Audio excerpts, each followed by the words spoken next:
Waktu yang cukup berdekatan terungkap kasus pembunuhan disertai mutilasi terhadap korbannya. Berbagai motif ini menjadi alasan para pelaku untuk melakukan aksi sadis seperti itu.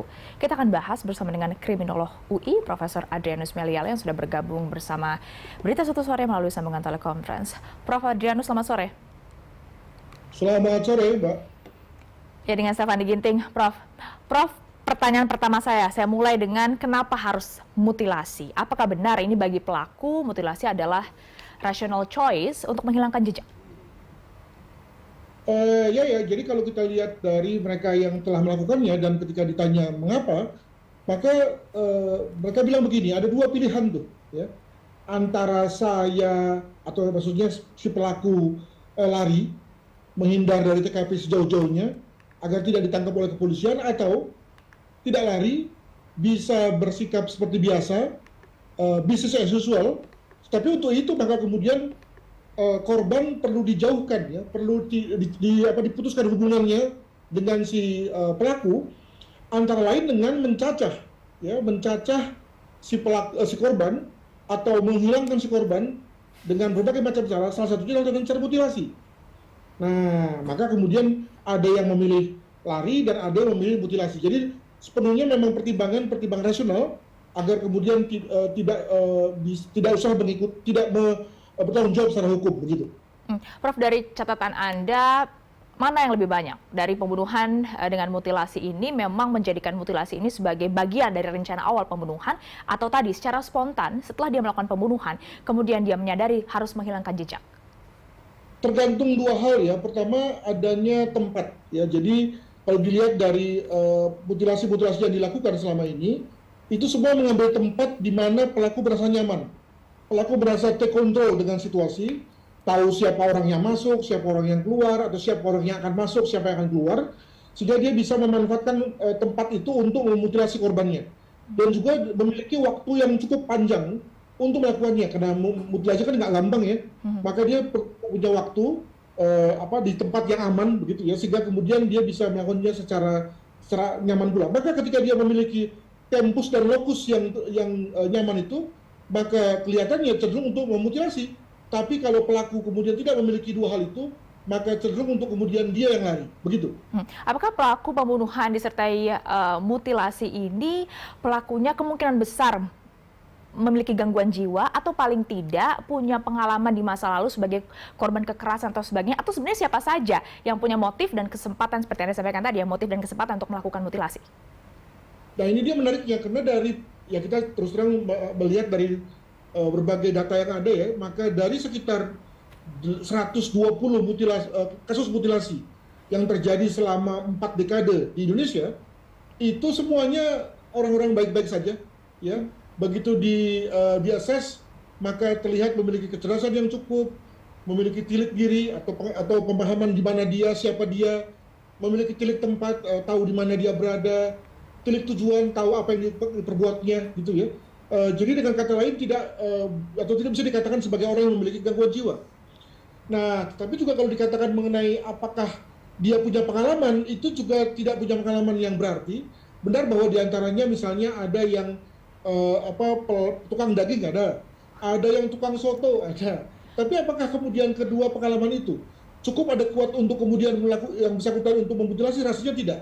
Dengan kata lain, memang yang bersangkutan, walaupun dia belum pernah berbuat kejahatan sama sekali, mampu melakukan proses dehumanisasi secara cepat sekali. Pertama dengan cara membunuh korbannya, dan kemudian memutilasi, yang mana bisa terjadi kalau yang bersangkutan, si pelaku, mampu mendehumanisasi, menganggap korbannya bukan orang, ya, sehingga kemudian dia mampu berbuat yang kita anggap sebagai sadis itu. Demikian. Jika tidak ada kemudian gangguan jiwa, rata-rata kemudian juga tidak punya latar belakang yang kemudian memperkuat kemungkinan dia untuk melakukan pembunuhan dengan mutilasi. Lantas kalau dari kajian Anda, apa paling banyak dari ratusan kasus itu motif dari pelaku untuk melakukan pembunuhan dengan mutilasi? Kalau kita bicara mengenai emosi, ya, atau yang kita sebut sebagai rasa marah luar biasa sehingga kemudian lalu memutilasi, ada. Tetapi tempatnya nomor 5 atau nomor 6. Kemudian disusul dengan mereka yang ingin menguasai harta. Ya, sebagai tadi disebutkan mengenai kasus di Bekasi, di mana ada pelaku yang memutilasi pacarnya untuk menguasai apartemen, ada. Yang ketiga dalam rangka untuk menghilangkan hubungan intim antara dirinya dengan korban, ada ya. Dan yang kedua adalah dalam rangka ingin menguasai harta korban yang dibawa oleh korban. Jadi beda dengan yang di Bekasi di mana harta itu adalah berupa kepemilikan, maka pada yang ini harta itu dibawa oleh korban, dibawa di badannya, dan itu yang membuat yang bersangkutan itu kemudian dibunuh dan dimutilasi. Nah, yang terakhir adalah atau yang paling banyak adalah yang sebetulnya mutilasi dengan alasan yang sebenarnya tidak cukup ya, hanya karena tidak suka, sebal, marah, benci, cemburu ya, yang sebetulnya tidak ada kuat untuk kemudian menyebabkan korban dibunuh dan dimutilasi, tapi itu yang terjadi. Nah, nampaknya ini memang ada kaitannya dengan ketidakmampuan banyak orang untuk mengontrol amarah ya.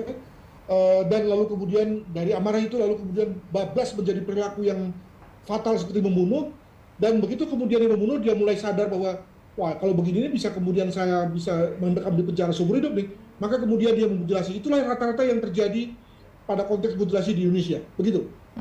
Jadi selain tadi ya mau menguasai harta korban, kemudian juga mungkin ingin menghilangkan hubungan intim, justru yang paling banyak itu tadi ya karena emosi yang tidak bisa terbendung dari pelaku. Lantas berarti dari ratusan kasus pembunuhan dengan mutilasi tadi, Prof, itu paling banyak pelakunya adalah orang terdekat atau sebenarnya bisa siapa saja, Prof? Umumnya orang terdekat, karena tadi kita bicara mengenai orang yang atau korban yang hadir di rumah pelaku ya, atau pelaku yang hadir di rumah korban tanpa menimbulkan kecurigaan, tanpa menimbulkan konflik. Tentu orang dekat kan yang bisa hadir serapat itu ya di rumah korban atau di rumah pelaku, yang lalu kemudian bisa menjadi keuntungan bagi si pelaku untuk membunuh dan memutilasi. Jadi umumnya adalah orang-orang yang kita sebut sebagai intimate person ya, dia bisa pacar, bisa ada juga misalnya teman bisnis gitu ya.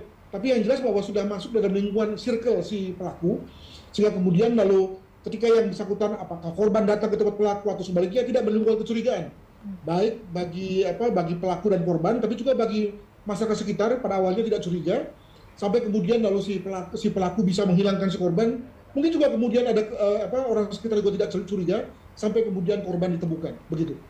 Terakhir, Prof, jadi apa yang perlu dan bisa kita lakukan bersama-sama untuk mencegah agar pembunuhan dengan mutilasi ini tidak makin marak terjadi? Ya sebetulnya nggak usah mutilasi ya, pembunuhan sendiri kan sebetulnya satu hal atau satu kejahatan yang serius dan tidak mungkin semua orang bisa melakukannya. Itu satu perbuatan yang melewati batas kehidupan di mana orang yang kejam pun tidak berani semuanya membunuh begitu. Nah, ini sekarang kita bicara sudah berani membunuh, memutilasi pula. Makin sedikit orang yang mampu untuk melakukannya. Jadi kita lihatnya sebagai kasus ya yang tidak akan banyak di masyarakat.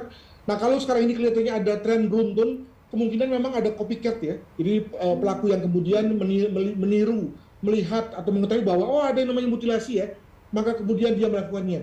Tapi apakah kemudian lalu antara yang pelaku-pelaku yang beruntun ini memiliki kesamaan, memiliki satu pola, misalnya pola gangguan jiwa, saya rasa tidak ya. Lebih kepada tadi karena terinspirasi setelah mendengar, membaca dari kasus-kasus yang sebelumnya, begitu. Baik, semoga perbincangan kita ini bukan malah jadi ditiru oleh orang lain ya, tapi justru bisa mengingatkan untuk mencegah jangan sampai melakukan pembunuhan dengan mutilasi. Terima kasih Prof. Adrianus, kriminolog UI, sudah bergabung bersama Berita Satu Sore.